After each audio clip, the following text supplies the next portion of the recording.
கிடைக்கும், தீமை செய்தவர்களுக்கெல்லாம் தீர்ப்பு கிடைக்கும். அதை ஞாபகப்படுத்துகிறது தான் இந்த நேச்சுரல் கலாமிட்டிஸ். இதனால நீங்கள் யோசித்து பாருங்க இல்லையா? அப்போ ஆண்டவர் ஒவ்வொரு இயற்கை பேரிடர் காலத்தில், பேரழிவு காலத்தில் நம்ம கூட பேசிக்கொண்டே இருக்கிறார். அப்போ இந்த மக்கள் சொல்கிறாங்க, ஆண்டவரே நாங்களெல்லாம் பாவம் செய்திருக்கிறோம், அக்கிரமம் செய்திருக்கிறோம், பாவிகள். திரும்பி வராங்க தேசத்துக்கு. 70 வருஷம் பொறுத்து வராங்க. நல்லா கவனிங்க. இப்போ கொரோனா காலத்தில் 7 மாதம் நமக்கு ஊரடங்கு இருந்தது. எல்லாம் அவங்க ஊருக்கு வந்துட்டாங்க. சென்னையிலேருந்து, பெங்களூர்லேருந்தெல்லாம் ஊருக்கு வந்துட்டாங்க. திரும்பியும் அவங்க 6 மாதம் கழித்து அவங்க இருந்த சென்னைக்கு, பெங்களூருக்கு குடியிருந்த வீட்டுக்கு போகிறாங்க. நிறைய பேர் சொல்கிறாங்க, எப்படி இருந்துச்சு? வீடெல்லாம் ஒட்டடையை பிடிச்சி, பெயிண்ட் எல்லாம் போய் அழுக்கா இல்லையா? நிறைய இடத்துல கரையாங் புத்து எல்லாம் கட்டி பாம்பு குடியேறி இருக்குது. எப்போ? ஒரே 7 மாதத்தில். 70 வருஷம் பொறுத்து திரும்பி வராங்க. அவங்க தேசம் எப்படி இருக்கும்? தேசமாக இருக்குமா? அலங்கோலமாக இருக்குது. எங்கே பார்த்தாலும் காடு, எங்கே பார்த்தாலும் மேடு, எங்கே பார்த்தாலும் புல்வெளிகள், மரம் செடி கொடிகள் எல்லாம் வீட்டில் வளர்ந்துருக்கிறது இல்லையா? பாம்பு, தேள், கோட்டான், குருவி எல்லாம் வீட்டில் இருக்கிறது. விவசாயம் செய்வதற்கான எந்த விதமான சாத்தியக்கூறுகள் இல்லை. மக்கள் வாழ்கிறதுக்கான சாத்தியக்கூறுகளே இல்லாத நேரத்தில் அவங்க மாரடிச்சுன்னு புலம்புறாங்க. ஐயோ ஆண்டவரே, இன்னும் எங்களை நீ மன்னிக்காமல் இருக்கிறீரா? எங்கள் பாவம் உனக்கு முன்பாக இருக்குது ஆண்டவரே அப்படின்னு சொல்லி வியாகுலமாக பாடுகிற அல்லது ஜபிக்கிற ஒரு ஜபந்தான் இந்த பகுதி. அதை ஏசையா தன் மக்களுக்காக முன்னின்று அவர் செய்கிறதாக நாம் பார்க்கிறோம். அப்போது நல்லா யோசித்து பாருங்கள் பிரியமானவர்களே, இப்படிப்பட்ட அழிவுகளில் நம்ம மீந்திருக்கிறோம். அதான் ரொம்ப அழகாக எங்க சொல்கிறார் பாருங்க. 5ஆம் வசனத்தில் வாசிங்க.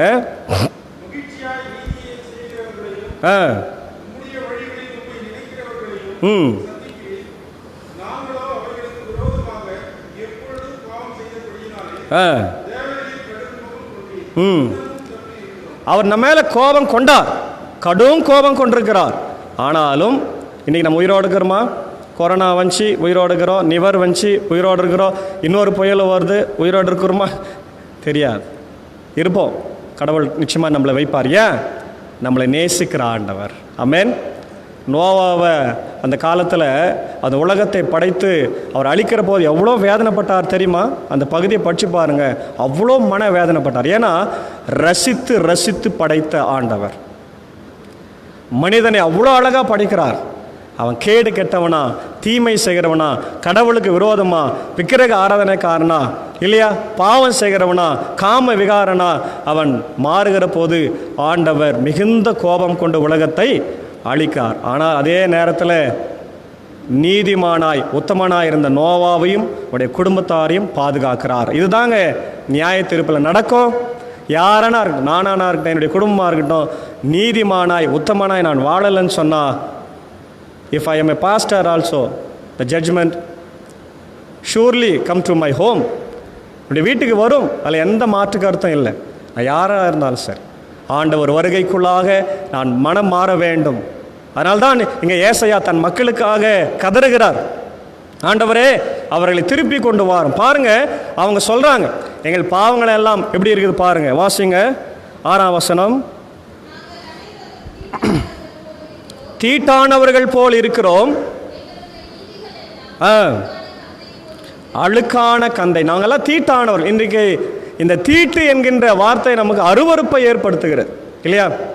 பொதுவாக நம்முடைய தமிழக மக்கள் மத்தியில் அதை எதற்காக பயன்படுத்துவோன்னு சொன்னால், கீழ் ஜாதி தள்ளி வைக்கிறதுக்காக தான் பயன்படுத்துவாங்க தீட்டு. அப்படி இல்லைன்னா இந்த மென்சஸ் டைமில் பெண்களுக்கு சொல்லுவாங்க. அதெல்லாம் பழைய காலத்தில் சொல்லிடுவாங்க, இப்போல்லாம் கிடையாது. தீட்டுன்னு சொல்கிறாங்க இல்லையா, அதை சொல்லுவாங்க. அப்போ தீட்டுன்னு சொன்னால் என்ன அர்த்தம்னா, தூரமாக இல்லை, கிட்ட வரக்கூடாது, நீ கீழ் ஜாதி இல்லையா, அப்படி தான் ஒதுக்கி வைப்பாங்க. அப்போ இன்றைக்கு நம்மையும் ஆண்டவரையும் பிரிக்கிறதா இருக்கிறது இந்த பாவம், அது தீட்டா இருக்கிறது அப்படின்னு சொல்லி ஏசையா காலத்தில் வாழ்ந்த அந்த மக்கள், சிறையிருப்புக்கு மீண்டும் திரும்பி வந்த மக்கள் சொல்கிறாங்க. அப்போது நல்ல கவனிங்க, இன்றைக்கும் சரி உன்னையும் என்னையும் ஆண்டவர்கிட்ட பிரிப்பது இந்த பாவம் தான். அதில் எந்த மாற்று கருத்தும் இல்லை. வாசிங்க ஏசையா 59:1-2. ஏசையா 59:1-2 வேகமாக வாசிங்க. ஆமாம்.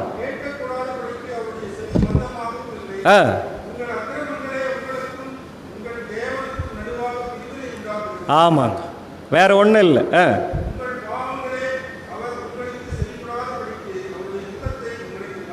ஆமாம். ஏன் நம்ம ஜபமெல்லாம் ஆண்டவர்கிட்ட போகிறதில்ல? ஏன் நம்ம கண்ணீரெல்லாம் நிறைய நேரத்தில் போகிறதில்ல? ஏன் நம்ம அழுதா கூட ஆண்டவர் கேட்குறதில்ல? சொல்கிறேன் இல்லையா, ஆண்டவரே நான் இவ்வளோ கஷ்டப்படுறேன், உங்கள் கண்ணு இல்லையா ஆண்டவரே? ஏன் எனக்கு இவ்வளோ ஆசீர்வாதம் இல்லை? ஏன் சந்தோஷம் இல்லையா? ஏன் மகிழ்ச்சி இல்லை? ஏன் எனக்கு வேலை இல்லை? ஏன் பிள்ளைகளுக்கு கல்யாணம் ஆகலை? ஏன் எனக்கு குழந்தை இல்லை? ஏன் எனக்கு வேலை கிடைக்கல? ஏன் நடுத்தருவில் இருக்கிறேன்? என்னென்னவோ நம்ம சொல்கிறோம். வேறு ஒரே காரணமே இல்லை. ஒரே காரணம், உங்கள் அக்கிரமங்களே, உங்கள் பாவங்களே ஆண்டவரையும் நம்மையும் பிரித்து வைத்திருக்கிறது.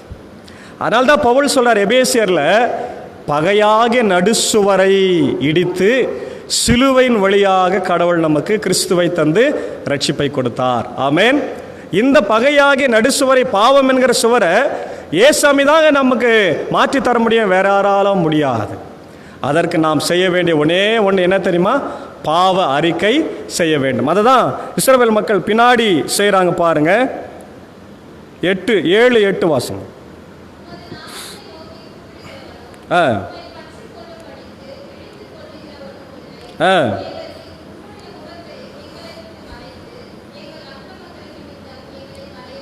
ஆமாம். எங்கள் அக்கிரமங்கள் எங்களை எப்படி, ஒரு களிமண்ணை எடுத்துங்க, களிமண்ணை தண்ணியில் போட்டு கரைச்சா எப்படி கரையுதோ, நம்முடைய அக்கிரமங்களின் நிமித்தம் நாம் கரைந்து போகிறோம். அதுக்கு மேலே பார்த்தீங்கன்னா, இலை உதிர்கிறது போல நாங்கள் உதிரி போகிறோம், வாடி போகிறோம் என்று தங்கள் பாவங்களை குறித்த அந்த அறிக்கை, கன்ஃபஷனை ஏசையா தன் மக்களுக்காக செய்கிறதை பார்க்கிறோம். பிரியமானவர்களே, ஏசாண்டவர் வாழ்ந்த காலத்தில் கூட அநேக மக்கள் அவர்கிட்ட வந்தாங்க. நிறைய பாவிகள் தான் வராங்க ஆண்டவர்கிட்ட. ஏசாமி பிறந்ததே நமக்கு தெரியும், பிள்ளைகளுக்கு வசனத்தை கற்றுக் கொடுக்குறோம் இல்லையா? பாவிகளை ரட்சிக்கவே கிறிஸ்தேசு உலகத்தில் வந்தார் என்ற எல்லா வசனங்களுக்கும் இதுதான் முதல் வசனமாக அங்கீகரிப்பாக இருக்கிறது என்று 1 தீமோத்தேயு 1:15 வாசிக்கிறோம். இதுதான் முதல்ல நம்ம கிறிஸ்மஸ் காலத்தில் கேள்வி பதிலாக கொடுக்குவோம். இன்னும் ஞாபகம் இருக்கேன். ஏன் அந்த வசனம் அவ்வளோ முக்கியத்துவம் வாய்ந்தது? பாவிகளை ரட்சிக்கவே கிறிஸ்தேசு உலகத்தில் வந்தார். பாவிகளை தான் ரட்சிக்க வந்தார். அதனால தான் ஆண்டவர்கிட்ட செகேயு வராரு, மன்னிக்கப்படுகிறாரு இல்லையா?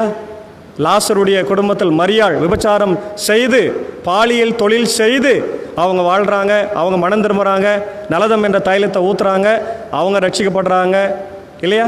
இந்த மாதிரி நிறைய பேரை சொல்லிக்கொண்டே போகலாம். பாவிகள் தான் வருகிறான். அதனால தான் ஆண்டவர் என்னன்னு சொன்னாங்க? Jesus is the friend of sinners and tax கலெக்டர்ஸ்ன்னு சொன்னாங்க. ஏசம் என்ன பேர்? Jesus is the friend of sinners and tax collectors.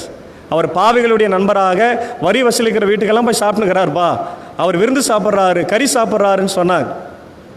அவர் போஜன பிரியனாக இருக்கிறாருன்னு சொல்கிறாங்க. ஆண்டவர் சொன்னார், நான் போஜன பிரியனோ அவங்களெல்லாம் இல்லை, நான் உண்மையாகவே பாவிகளை ரட்சிக்க தான் வந்தேன். அப்போது இன்றைக்கி நம்முடைய பாவத்தை நம்ம உணர்றோமா? நான் எந்த நிலைமையில் இருக்கிறேன்னு அந்த நிலைமைக்கு ஆண்டவர்கிட்ட வாங்க, உங்கள் பாவத்தை அறிக்கையிடுங்க. அவர் வருகிற போது நம்ம நீதிமான்களாக உத்தமர்களாக நியாயம் தீர்க்க ஆண்டவர் காத்து கொண்டிருக்கிறார். நீ உண்மையாக நீதிமானாக இருந்தால் நோவாவை போல நிச்சயமாக பேழைக்குள்ளே பிரவேசிக்கலாம். அதில் எந்த மாற்று கருத்தும் இல்லைன்னா நிச்சயமாக நீ வெளியே புறம்பே தள்ளப்படுவாய், அழுகையும் பற்கடிப்பும் இருக்கிற இடத்துல நீ தள்ளப்படுவாய் என்பதில் சந்தேகம் இல்லை. அதை இன்றைக்கி சப்போர்ட் பண்ணுறதுக்கு தான் இன்றைக்கி வாசி கேட்ட நிருப பகுதி 1 கொரிந்தியர் 1:3-9 பார்த்தீங்கன்னா பவுல் கொரிந்து சபைக்கு சொல்றார். கொரிந்து சபை மிகப்பெரிய பாவம் நிறைந்த சபை. கொரிந்து பட்டணம் என்பது it is a cosmopolitan city. Seashore இருக்கிற இடமெல்லாம் பாவம் அதிகமாக இருக்குது. நீங்கள் பார்த்தீங்கன்னா சென்னை, மும்பை, கல்கத்தா இல்லை, இதெல்லாம் அதிகமான பாவம். குறிப்பாக டு கொரிந்தியனைஸ் அப்படின்னாவே it is immoral, to have sex அப்படின்னு அர்த்தம். ரொம்ப கேவலமான ஒரு நிலைமை அங்கே சபையில் இருந்தது. அதாவது ஓப்பனாக சொல்லணும்னா, father and son goes to one woman, father and son goes to one woman for immoral life. எவ்வளோ பெரிய பாவம் பாருங்கள். நான் சொல்கிறது உங்களுக்கு புரியும்னு நினைக்கிறேன். மிகப்பெரிய கடுமையான ஆண்டவர் கோபத்தில் இருக்கிறார். அதனால தான் ஆண்டவர் பவுலை அங்கே அனுப்பி அவர் அங்கே 18 மாதங்கள் வேறு எந்த இடத்துல தங்கலை, அதிகமான நாட்கள் கொரிந்தில் மட்டும் 18 மாதங்கள் தங்கி கடிதத்தை எழுதி மக்களுக்கு சொல்லி, அம்மா நிறைய பாவம் பண்ணுறீங்க, அக்கிரமம் பண்ணுறீங்க, இதெல்லாம் சரியில்லை, சபையில் வந்து இதை செய்யலாமா, சபையில் இருந்து கொண்டு செய்யலாமா, ஆண்டோடைய பிள்ளைகள் ஆயிற்று இல்லையா, சபையில் 2 பிரிவாக இருக்கலாம், பிரிவு கூட அங்கே இருக்கிறாங்க. யூதர்கள் ஒரு பிரிவும் கிரேக்கர்கள் ஒரு பிரிவு இருக்கிறாங்க. ஜூஸ் கிறிஸ்டியன், அதே நேரத்தில் கிரேக்க கிறிஸ்தவர்கள். அவங்களுக்குள்ளே இருக்கிற அந்த பார்ட்டி பாலிட்டிக்ஸ் அதெல்லாம் வேண்டாம்ப்பா, கடவுளுக்கு உள்ள நீங்கள் எல்லாம் ஒருவரே. அதனால்தான் எபேசில் சொல்றார், இரு கூட்டத்தையும் ஒரே சரீரமாக மாற்றியிருக்கிறார், ஒரே மக்களாக மாற்றியிருக்கிறார். அதெல்லாம் வேண்டாம்ப்பா, ஆண்டவருக்குள்ளே நீங்கள் ஒற்றுமையாக இருங்க. ஏன்னா நான் உங்களை அழைத்தவர் உண்மை உள்ளவர். ஆமென். அழைத்தவர் 9ஆம் வசனத்தில் சொல்கிறார், அழைத்தவர் உண்மை உள்ளவர்ப்பா, அவர் கடைசி வரையில் வழிநடத்துவார். நீங்கள் சபையில், கிறிஸ்துவ சபையில் உறுப்பினர் ஆயிட்டீங்கன்னா, மெம்பர் ஆயிட்டீங்கன்னா, பைபிளை தூக்கிட்டீங்கன்னா திரும்பி பார்க்காதீங்க. உலகத்தை திரும்பி பார்த்தீங்கன்னா அவ்வளோதான், உப்பு தூண் தான், லோத்துவின் மனைவி தான். அதனால் பி கேர்ஃபுல். அதான் இன்றைக்கி இன்னும் நமக்கு உற்சாகத்தை கொடுக்கின்ற ஒரு பகுதி தான் சுவிசேஷ பகுதி. மார்க்கு 11:1-10 நம்ம எல்லாருக்கும் ரொம்ப தெரிந்த ஒரு பகுதி இல்லையா? ஏசாமி கழுதையின் மேலே ஏறி எருசலேம் நோக்கி பவனியாக வருகிறார், ராஜாவாக வருகிறார். Jesus is the king of kings. எதற்காக வராரு? உன்னை மீட்கும்படியாக, என்னை மீட்கும்படியாக, எனக்கு வாழ்வு கொடுக்கும்படியாக, என் கண்ணீரை துடைக்கும்படியாக, எனக்கு இழந்து போயிருக்கிற எல்லா ஆசீர்வாதத்தை கொடுக்கும்படியாக ராஜா உன்னிடத்தில் வருகிறார். அதான் சகரியா ஏற்கனவே 400 ஆண்டுகளுக்கு முன்னாடி சொல்லிட்டார். வாசிங்க சகரியா 9:9. சகரியா 9:9 வாசிங்க.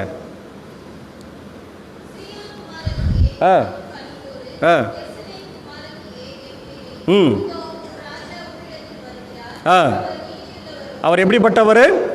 அவர் நீதி உள்ளவரும் ரட்சிக்கிறவரும் தாழ்மை உள்ளவரும் கழுதையின் மேலும் கழுதை குட்டியாகிய மரியின் மேலும் ஏறி வருகிறவர். அதில் முக்கியமாக நம்முடைய வாழ்க்கையை ஆசீர்வதிக்கிற அல்லது நமக்கு சந்தோஷம் கொடுக்கிற ஒரு வார்த்தை 12ஆம் வசனம் வாசிங்க. நம்பிக்கை உடைய சிறைகளே அரணுக்கு திரும்புங்கள், இரட்டிப்பான நன்மை தருவேன். இன்றைக்கு யாரெல்லாம் இயேசுவை ஏற்றுகிறார்களோ அவங்களுக்கெல்லாம் இரட்டிப்பான ஆசீர்வாதம், டபுள் போர்ஷன் பிளெஸிங்ஸ். பிரியமானவர்களே, இந்த கிறிஸ்துவை வரவேற்கிற அல்லது கிறிஸ்து பிறப்பை கொண்டாடுகின்ற நாட்களில், அவருடைய வருகைக்காக ஆயத்தமாக இருக்கிற நாட்களில் கடவுள் நமக்கு கொடுக்கிற மிகப்பெரிய ஆசீர்வாதம் இந்த வசனம். ரொம்ப ஆசீர்வாதம், டபுள் போர்ஷனை உங்களுக்கு ஆசீர்வாதமாக தர காத்துரு. அப்போ நம்ம செய்ய வேண்டியது ஒன்று, மனம் திருந்துதல், மனம் வருந்துதல், ஆண்டவரிடத்தில் புது வாழ்வு பெறுதல், கடவுளுக்கு காத்திருத்தல், பிரேயிங் வித்தவுட் சீசிங், காத்திருந்து ஜெபம் பண்ண. எப்போ ஆண்டவர் வராருன்னு தெரியாது, அது வரையில் பொறுமையாக கிறிஸ்தவ வாழ்க்கை வாழணும். Living Christian life and living Christian witness for Christ. ஏனோதானு அசதியாய் வாழ்கிறது அல்ல, கடவுளுக்காக அந்த 5 கன்னிகைகளை போல ரொம்ப உஷாராக என்ன தீர்ந்ததா படிக்க நம்ம பார்த்துக்கின்னு புத்தி உள்ளவனை போல இல்லையா, ஞானம் உள்ளவனை போல வாழும்படியான ஒரு அழைப்பு தான். அப்போது அந்த ராஜா எப்படிப்பட்டவர் தெரியுமா? எரேமியா 33:10-16 வாசிக்காதீங்க. விடுதலை வாழ்வருளும் நீதியின் அரசர். சங்கீதம் 68:11-20 வாசிக்கிறோம், மீட்பருளும் கிறிஸ்து அரசர் வருகை. 1 தெசலோனிக்கேயர் 3:6-13 வாசிக்கிறோம், அன்பின் அரசர் கிறிஸ்துவின் வருகை. லூக்கா 1:39-45 வாசிக்கிறோம், கிறிஸ்துவின் வருகை பெருமகிழ்வின் வருகை. 5 கிறிஸ்துவின் வருகை, அவர் ஆசி தருகிற அரசராக வருகிறார். 6 உலகாலும் கிறிஸ்து அரசரின் ஆளுகை. சங்கீதம் 96. ஏசாயா 2:1-5 அமைதியின் அரசர். இந்த உலகத்தை அமைதியின் வழியிலே ஆட்சி செய்ய வரப்போகிற அரசர். இதெல்லாம் நடக்க போகிறது. இதற்கெல்லாம் நாம் காத்திருக்க வேண்டும். திருமறை அதற்கான ஆதாரங்களை நமக்கு கொடுத்திருக்கிறது. ஆகவே முதல் வருகையை நாம் கொண்டாடி விட்டோம். மீண்டும் அதையே கொண்டாடி கொண்டு நேரத்தை செலவழிக்காமல் அதை கொண்டாட வேண்டும். கொண்டாடுகிற பொழுது கிறிஸ்துவின் 2ஆம் வருகைக்கு நம்மை தயார்படுத்தி, சபையாரையும் தயார்படுத்தி, குடும்பத்தாரையும் தயார்படுத்தி, எப்படி நோவா தன் குடும்பத்தாரை ஆயத்தப்படுத்தி பேழைக்குள்ளாக கொண்டு வந்து சேர்த்தாரோ அதுபோல இன்னைக்கு உலகத்தில் வெளியே இருக்கிற மக்களை எல்லாம் ஆயத்தப்படுத்த வேண்டியது நம்முடைய கடமையாக இருக்கிறது. அதுக்கு முதல்ல நம்ம வாழ்க்கை சாட்சியாக இருக்கணும். கிறிஸ்தவர்கள் என்று சொன்னால் கிறிஸ்துவின் உடையவர்களாக இருக்க வேண்டும். Christians should be Christians. அதில் எந்த மாற்று கருத்துமே கிடையாது, அதில் காம்ப்ரமைஸே கிடையாது இல்லையா? ஒரே ஒரு விஷயத்தில் கூட நான் விட்டு கொடுக்கக்கூடாது. நான் கிறிஸ்தவனா வாழும். அப்போ தான் கிறிஸ்துவின் வருகையை மற்றவர்கள் ஏற்றுக்கொள்வார்கள். இன்றைக்கி நிறைய பேர் கேலி கிண்டல் செய்கிறாங்க. ஏசாமி இன்னும் வரலையே, ஏதோ 21 நூற்றாண்டு ஆகிப்போச்சு அப்படின்னு ஆரம்பத்திலே கிண்டல் பண்ணாங்க, இன்றைக்கும் கிண்டல் பண்ணுகிறாங்க. ஆனால் அதெல்லாம் நம்ம பொருட்படுத்தாமல் என் விசுவாசம் நிச்சயமாக ஜெயிக்கும், ஆண்டவர் வரப்போகிறார் என்ற விசுவாசத்தோடு அவர் வருகையை ஆவலாய் நாம் எதிர்நோக்குவோம். இந்த ஏசாயா 64ஆம் அதிகாரம் நம்ம கொடுக்கிற ஆசீர்வாதம் redemption, restoration, redemption and restoration and renewal. நம்முடைய புதிய ஒரு வாழ்க்கையை நமக்கு கட்டமைத்து தருகிறார். எப்படி இந்த நிவர் புயலில் பாதிக்கப்பட்டிருக்கிற மக்களுக்கு அரசாங்கமும் மற்ற நிறுவனங்களும் என்ஜிஓக்களும் இப்படி வாழ்க்கையை புதியதாக கட்டமைக்கிறதோ, அதுபோல் இடிந்து கிடக்கிற நம்ம வாழ்க்கையை, இல்லையா, ஒடிந்து கிடக்கிற வாழ்க்கையை நம்ம ஆண்டவர் கட்டுகிறார். புதிய ஒரு வாழ்க்கையாக புனரமைக்கின்ற ஒரு பகுதி தான் இந்த ஏசாயா. ஆகவே இன்றைக்கி உங்கள் வாழ்க்கை சரியா இல்லையா, சீரமைக்கப்படவில்லையா, புனரமைக்கப்படவில்லையா, ஆண்டவரிடத்தில் திரும்பி வாருங்கள். உங்கள் சிறையிருப்பை மாற்றி புனரமைக்க, உங்கள் வாழ்க்கையை ரெஸ்டோர் பண்ண, ரெடம்ஷன் கொடுக்க காத்திருக்கிறார் கர்த்தர். இந்த திருவசனத்தினாலே நம் ஒவ்வொருவரையும் ஆசீர்வதித்து வழிநடத்தி காப்பாராக. ஆமென். எல்லா புத்திக்கும் மேலான தெய்வீக சமாதானம் நம்முடைய இருதயத்தின் சிந்தனைகளை இயேசு கிறிஸ்துவுக்குள் காத்துக்கொள்வதாக. ஆமென். நாம் எழுந்து நின்று ஸ்தோத்திர பலியை பாடும்.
வரவேணும் என்னதரசே மனுவே இஸ்ரவேல் சிரசே வரவேணும் என்னதரசே மனுவே இஸ்ரவேல் சிரசே அருணோதயா ஒளி பிரகாசா அருணோதயா ஒளி பிரகாசா அசரீரி ஓரே சதுவேசா வரவேணு என்னதரசே மனுவே இஸ்ரவேல் சிரசே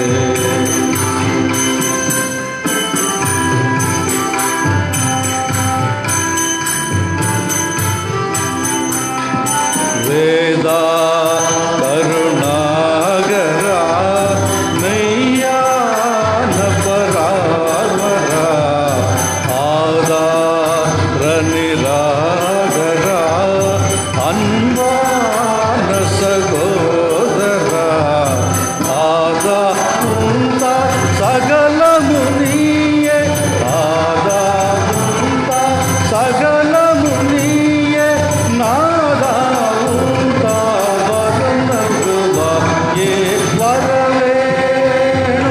என்னதரசே மனுவே இஸ்ரவேல் சிரசே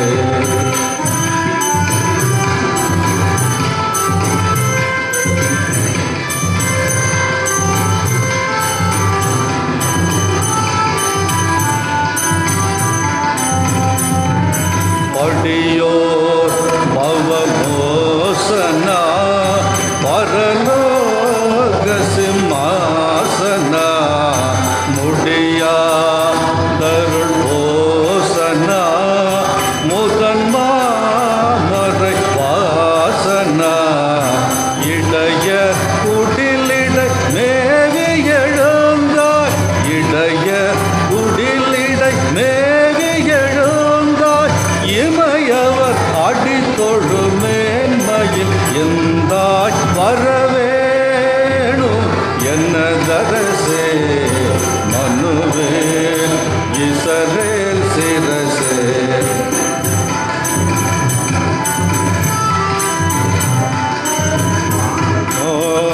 தொழும் நாதனே மறையாகம போதனே கானா வினதீதனே கலிலேய வினோதனே ஞானகரமே நடுநிலையோவா ஞானகரமே நடுநிலையோவா நண்பா உனது நன்மையின் மகாதேவா வரவேணு என்னதரசே மனுவே இஸ்ரவேல் சிரசே வரவேணு என்னதரசே மனுவே இஸ்ரவேல் சிரசே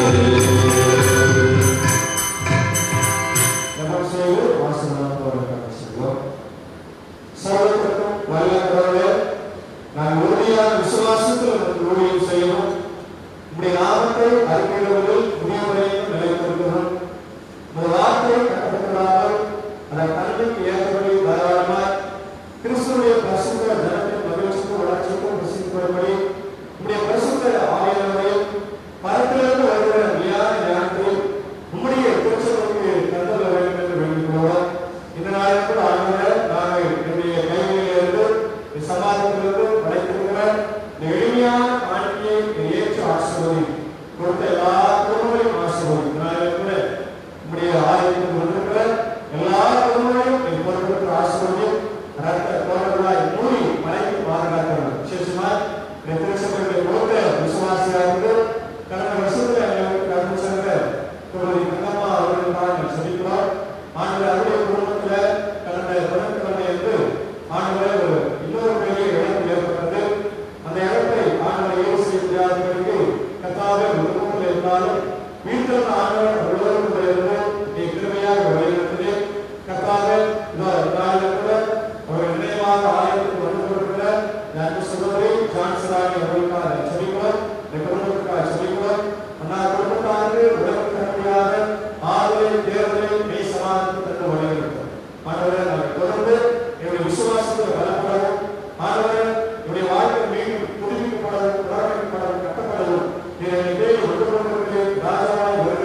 சேவம் விசாரணை சொல்லுவோம்.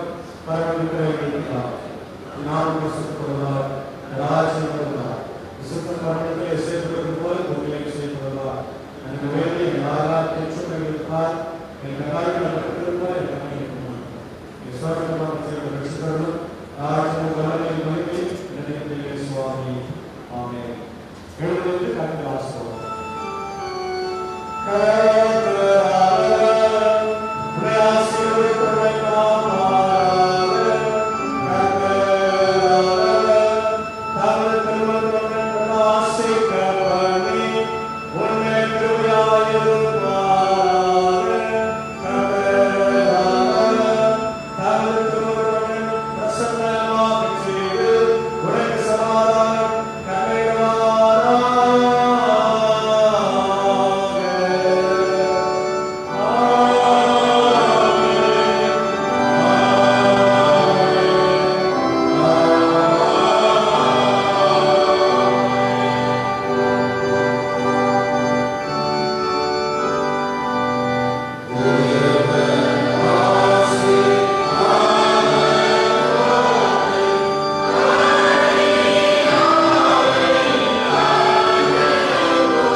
பாடல் பாடுகிறவர்கள், இனி புதுசாக பாட விரும்புகிறவர்கள் ஒரு 10 நிமிடம்